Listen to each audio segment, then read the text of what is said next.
Workout start ಮಾಡೋಕ್ಕಿಂತ ಮುಂಚೆ warm up ತುಂಬ ಇಂಪಾರ್ಟೆಂಟು. 10 ನಿಮಿಷ ವಾರ್ಮಪ್ ಮಾಡೋಣ, ಬಾಡಿ ವಾರ್ಮ್ ಆಗಬೇಕು. ಫಸ್ಟ್ ವರ್ಕೌಟ್ ಮಾಡೋಣ ಫ್ಲ್ಯಾಟ್ ಚೆಸ್ಟ್ ಪ್ರೆಸ್. ಇವತ್ತು ಆದಷ್ಟು ಎಲ್ಲ ಮಿಷಿನ್ ವರ್ಕೌಟ್ಸ್ ಹೇಳ್ಕೊಡ್ತೀನಿ. 4 sets into 12 reps. Okay, push ಮಾಡಬೇಕಾದ್ರೆ ಎಕ್ಸೆಲ್ ಮಾಡಬೇಕು, ರಿಲೀಸ್ ಮಾಡಬೇಕಾದ್ರೆ ಇನ್ಹೇಲ್. ಇನ್ಕ್ಲೈನ್ ಚೆಸ್ಟ್ ಪ್ರೆಸ್ ಮಾಡೋಣ, same count 4 sets into 12 reps.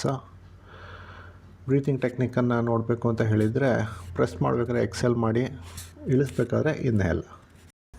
Chest fly ಮಾಡೋದು same machine chest fly 4 sets 12 reps. ಮುಂದೆ ತೊಗೊಂಡು ಹೋಗಬೇಕಾದ್ರೆ ಎಕ್ಸೆಲ್ ಮಾಡಿ, ರಿಲೀಸ್ ಮಾಡಬೇಕಾದ್ರೆ ಇನ್ಹೇಲ್ ಮಾಡಬೇಕು. ಕೈ ಮುಂದೆ ಹತ್ರ ಒಟ್ಟಿಗೆ ಬಂದಾಗ ಎಕ್ಸೆಲ್.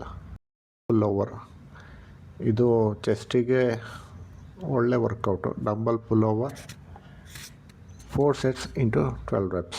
ಇಳಿಸ್ಬೇಕಾದ್ರೆ ಇನ್ಹೇಲ್, ಎತ್ತಬೇಕಾದ್ರೆ ಎಕ್ಸೆಲ್ ಮಾಡಿ. ನೆಕ್ಸ್ಟ್ ಇವಾಗ dumbbell shoulder press 4 sets into 12 reps. ಮೇಲ್ಗಡೆ ಎತ್ತಬೇಕಾದ್ರೆ ಎಕ್ಸೆಲ್, ಇಳಿಸ್ಬೇಕಾದ್ರೆ ಇನ್ಹೇಲ್. ಈಗ dumbbell lateral raises 4 sets 12 reps. ಎತ್ತಬೇಕಾದ್ರೆ ಎಕ್ಸೆಲ್, ಇಳಿಸ್ಬೇಕಾದ್ರೆ ಇನ್ಹೇಲ್.